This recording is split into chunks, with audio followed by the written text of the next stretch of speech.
Welcome to Strictly Boxing with Derek Poppy Roland. Right now, I have a special guest today, James Ali Bashir, a current professional boxing trainer, boxing coach, has been boxing with different fighters all over the world, and I'm welcoming him to come and talk about my topic today.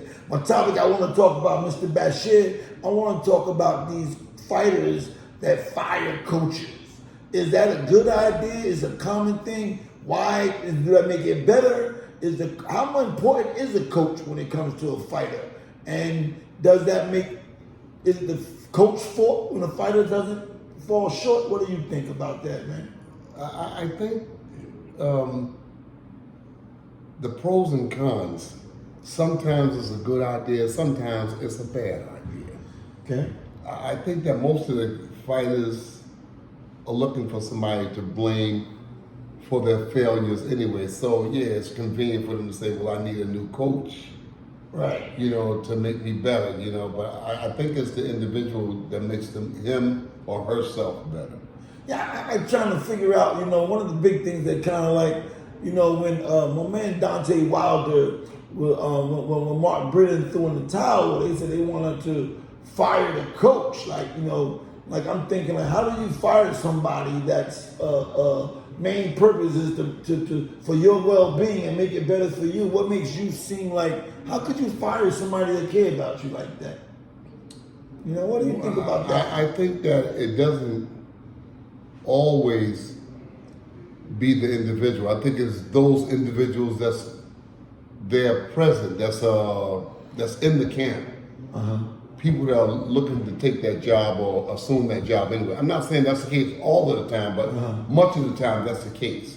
Okay. There are other individuals that are there that are stoking the fires to perhaps remove the trainer, and there are actual fighters who think that this trainer or that trainer can make them a better individual fighter. But at the end of the day, they are the ones that's got to get in that ring and throw those punches and take those punches. So well, how much was that? I feel what you're saying, and I'm hearing you loud and clear. So what you're saying to me is that, like, does a coach make a fighter fight that much better? Is the coach that important, where the coach is going to be the reason that a fighter wins?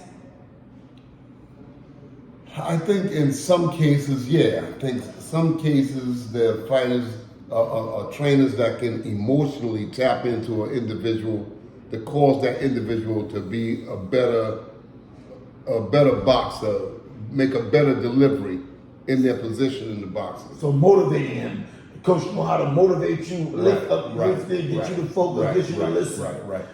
Yeah. And they have a camaraderie. A lot of times, boxers have a camaraderie. I've seen trainers that didn't really know that much. And, in 56 years, I've seen a lot. I've been in a lot of circles, and I've observed a lot of trainers, and I've observed a lot of boxers. And I've seen trainers that really that did not know the proper etiquette for being a trainer, but they were trusted by the fighter so much. They was believed in by the fighter so much that they did well when they was with that trainer. Yeah. So emotionally, they can tap into the fighter and get the fighter to do very well. So the relationship between the coach and the trainer It's is very almost like important. a dad. Yes, it's like a social worker, like a father. It's like a probation officer. I mean, a trainer has a very unique job with boxers. The trainer's job is to step in and do things what nobody else can do. To go places in the boxer's emotions and in the boxer's mentality. That trainer is a special person. So how if this is the case, and so when you get these coaches that work with young men from a baby, and they culture that relationship, and they know them really well, and now they do all they can do for you in the amateur thing. So now when you turn professional, you need a pro trainer. So now I don't know about that. I mean, the amateur trainers could learn much from pro trainers. Right. But you got to give the trainers, the amateur coach, a lot of respect, because the amateur coach is the one that's teaching these guys how to stand up correct, Right. how to feint, how to bob and weave, how to counter. You know, the amateur coach is the first step towards success. And I agree with you. And I think that the amateur coaches It's being overlooked. They're being overlooked. They're getting overlooked. And disrespect. And disrespect. And they get disrespect. Somebody take you from a little baby to a certain level, now you cut them off and they're gone. Yeah, that's not cool. And I remember my manager. He worked in the corner with Tommy Parks as my trainer. But my amateur trainer was Clarence Devine. But Clarence Devine didn't have a problem playing the back and allowing Tommy Parks, an experienced professional trainer, to lead, so then he could lead. But it wasn't for me to say, all right, now I had you Clarence from 8 years old, and now I'm turning pro at 18, and now I'm going to move to a pro trainer. No, I made it really clear that wherever I go, Clarence Devine going with me. So Clarence went with me. He just played the background. He played the assistant coach to a professional coach that could allow Clarence to learn. Right. And then grow. Then he Yes. could grow. Because I agree with you on one thing. One thing I think when you said about that father thing, you know, they know when you, like my manager has said, I want to know when you've had enough, and I want to know when you can't take more. Like if that's enough, I want to know how looking in your face, I can tell whether that's enough. Stop the fight. I want to be able to know that. And that was deep, you know. And now these fathers and these sons, I mean, these father coaches. How you feel about the coach being a dad to the fighter? I think that it works in some cases. In other cases, I don't think it works. You know, it's a unique position, because sometimes the dad can't stop being a dad. In boxing, you cannot be a dad and a coach in that ring. You can only be the coach and he the boxer. And they got to know how to separate the two inside the ring.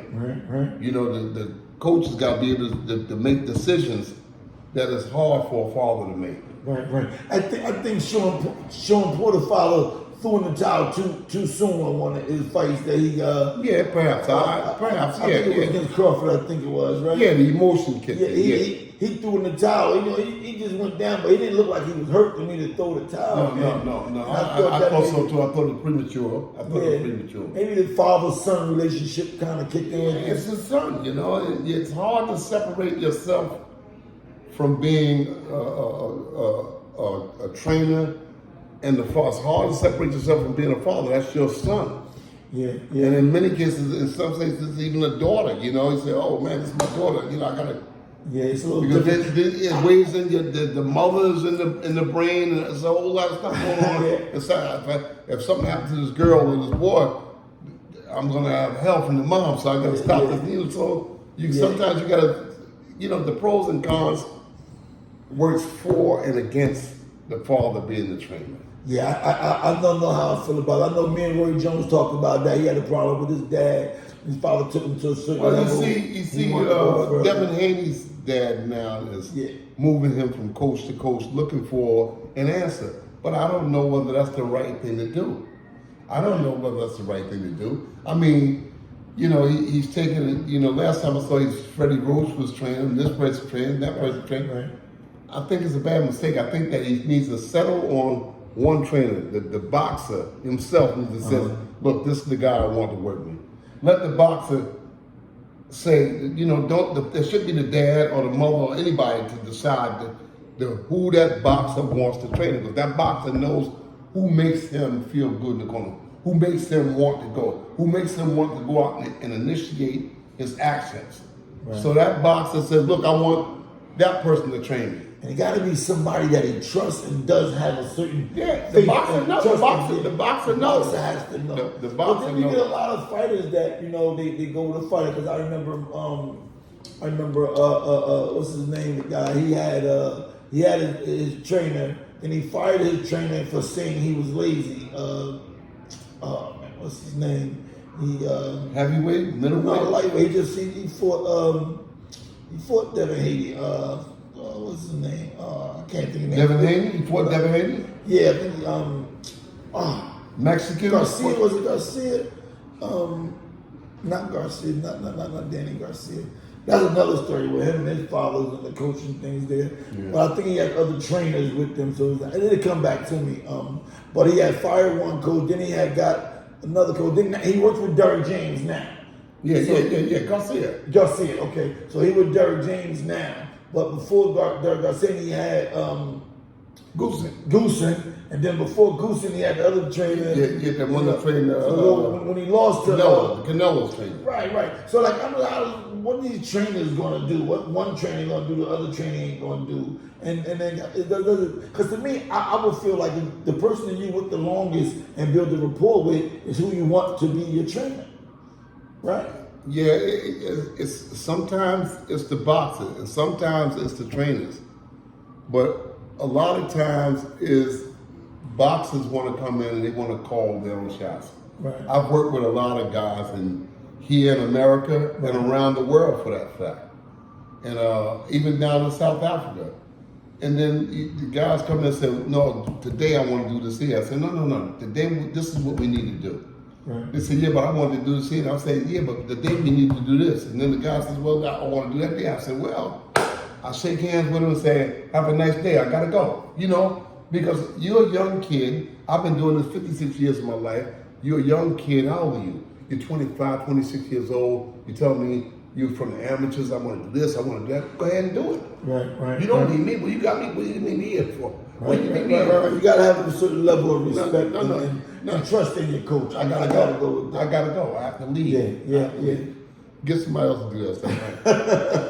Yeah, that's something funny, man. Yeah. And so the father and son things is like maybe sometime maybe it's good, maybe it's not. Look, I used to come in and tell my Somebody mother. I else used is to come in and tell my mother, said, "This is how I want to do it." My mom said, "But this is how you're going to do it." good. And I just say, "Yeah, I can do that." Yeah. She would be so close to me, She said, "Well, this is how you're going to do it." I say, "All right, I can do that. I can understand that." And that comes from a certain level of respect you gotta have for the coach, for the coach to be able to talk to you like that. Get up and do this and do that, and I got you. Look, got you. Yeah, you gotta have that. The things that goes on now. When I was a boxer, coach used to take us to a park, and he'd have a 12-pound log or 15-pound log. Mm-hmm. And we'd go a quarter mile and carry the log in one here, right here. Then we carry it here. Then we switch it here. Then we switch it here. And we walk around the park with that log. And by the time we walked around that park with that log felt like it weighed 300 pounds. And I kept saying to myself, why do we have to do this here? But the coach knew best. He knew best. When I look back on it, I said, wow, this guy got us doing this here stuff, but it built us up. It made us strong, Right. It not only made you physically strong, but it made you mentally strong.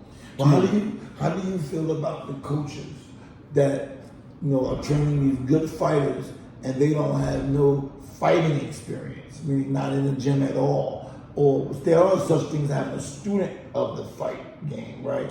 But if you ain't been in the gym, that's commonplace now. That's commonplace now. Yeah. It's a commonplace now. You get guys that learn from other trainers.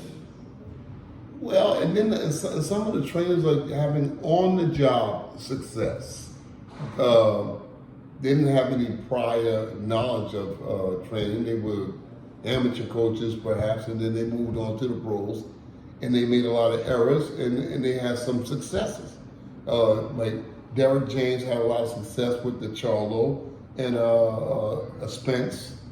Even with Crawford's training. Well, he fought in the amateurs. I remember fighting with him. He fought in the amateurs when I fought. Yeah, I know. That's what. I know. That's why I said together. Yeah. That's why he said. That's why I say he came from the amateurs. Mm-hmm. He locked on with Earl Spence, and he moved on from there. But there's still things I watch him train. There's still things that I see in Derrick James that needs correcting, that he can still learn some things. Right. But he's had so much success. Like you said, he's got Garcia, he's got Charlo, he's got Spence. So, in his mind, he's probably thinking, well, maybe maybe I don't need to learn nothing else. Right. I've I had so love much that success. continue to learn. That's a good point you're Yeah. making about Yeah. coaches thinking that because they got success, that means they can't get any better. No, you should I always like that. seek. You got to always seek wisdom. Always try to get better. Yeah. It's always ask yourself, could I have been, even when you win, even when you have success, you got to say, how can I get better? Can I be better? You know. One of the things that is also part of what I wanted to say, like, is the fighter, like, is there some situations where a coach could just be connected or get somehow luck up and get a fighter that's a good fighter? I mean, he's been fighting his whole life, he's in the amateurs, the nationals, and then he's a professional. How much of the success is the trainer's success? Because, you know, he could just luckily got a good guy that blew up, and now everybody wants you to train him because the fighter became champion. Well, in today's boxing, that usually is the case. That usually is the case. If you have success with one boxer, most of the boxers nowadays say, well, I want that person to train me. I want that person to train me because that person can make the difference in what I'm doing in the ring as a professional. And that's not always the case. But, you know, that is usually the case nowadays. I mean, you look at a guy like Freddie Roach. Right. Okay, keep talking. I'm listening. I gotta get that switch real fast. Keep talking. I'm listening. Yeah, keep talking. What did Freddie Roach do? He worked with Manny Pacquiao. Right. Outside of Manny Pacquiao, what did Freddie Roach do? Everybody want to know. What did Freddie Roach do? So everybody want these troops. So that's what coaches. If I get one champion, now I got a whole lot of guys that's gonna be looking for me to train them. You know, and that's I'm trying to figure out. That hopping trainer, I don't know how that feel. And when they fight, you know, fire, and you're talking about Derrick James. So Derrick James, because there was some rumors that Errol Spence was going to leave him because he lost. Well, I don't think that's even a wise idea. You know, I mean, Derrick James is just a human being, and any human being under that kind of pressure is subjected to make an error. Right. So Derrick might have overlooked some things, or maybe some things that he didn't confront during the fight or in preparation for the fight. And then Charlo with Canelo. Yeah. So he lost those two losses that made him look kind of bad, right? But is it the trainer fault? Could it be that the fight? I thought Ronnie Shields had the Nah, Derrick James had Charlo. Derrick James was in I Charlo. thought, who has the middleweight Charlo? Who controls the middleweight Charlo? That's the other guy. That's the other guy you're talking about. But the one that fought Canelo was Ronnie Shields. I thought Ronnie Shields was training the junior middleweight, and Derrick James was training the middleweight. No, it's the other way. It's the other way around. Okay, maybe I'm mistaken. The other way around. But I'm gonna tell you this over here. Like I think that right there made Derrick James look bad. A lot of people. And I'm agreeing with you. I don't think that's the solution is to fire a coach every time something you don't win. Now I'm gonna fire another coach. Now what happens when the coach comes to camp? Because like you go to camp. I've seen you go overseas. So you go to camp for 8 weeks, 8 to 10 weeks. You go to training camp. So what about the lifestyle of the fighter prior to the training camp? Maybe that right there It can make. I tell you, it can make or break a fighter. You know, the lifestyle that the boxer lives leading up to those fights. Mm-hmm. You know, I mean, you have a raunchy lifestyle prior to a bout. Then you go into a camp for 5 weeks and think that's going to change you. It's a hard nut to crack. It's a hard nut to crack. Yeah, if you live in Legacy for 5 or 6 months, and then you think in 5 or 6 weeks you can go in there and change that, so it's very difficult to do that. And that's what I think. Last night we watched. Night before last, we watched my man Fury fight. Fury is a complete example of those. He's gifted in height and strength and things like that. He got What is like to skills say in the box. Well, he don't live a lifestyle. If Fury wasn't 6'9", we wouldn't be having this conversation right now. So he got gifted things. Yeah, If Tyson Fury wasn't 6'9", you and I wouldn't be having this conversation. Do you think the rematch with Errol Spence and Terence Crawford, that Floyd Mayweather, because Floyd Mayweather, there was talk about Floyd Mayweather going in to help train or to train. I don't Errol think Spence. Floyd Mayweather could be a good training coach, a good trainer. I don't think so. Why not? Floyd Mayweather's all over the place. I don't think that Floyd Mayweather could be a good trainer. I don't think Roy Jones could be a good trainer, because these guys try to push their style off on other fighters. And they can't do that. I agree. They try to push their style off. They can't help it. I don't think they do it purposely. I just think instinctively they do it. And that's true, because And there's only one Roy Jones. There's only one Floyd Mayweather. Let it go. Yeah. Let it go. They can't You teach can't. nobody to be them. But if you watch those guys train, and I've seen plenty of tapes of them on the internet, they're always trying to get somebody to do what they did. You can't get somebody to do what you did. That's a good point, because Roy Jones gifted in so many hours. Roy Jones was an awkward guy. He gifted. He's a talented guy. He's a very fast guy. Yeah. And you can't train nobody with gifts from God, right? Let me tell you something.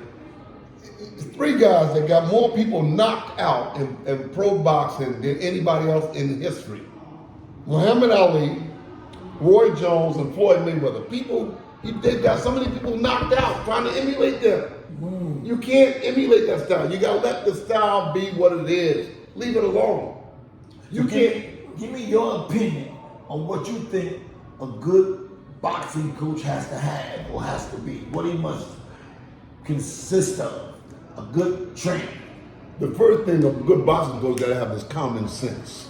You sit down and you observe the boxer, in the amateurs or something. You sit down and observe the guy's boxing ability and his nature outside of the ring. That's what the wise trainer would do. Observe that. And then from that, then you start building the guy's fight senses. This is what you want to build in. You know when you got a really, really tough guy. You know when you got a scary guy.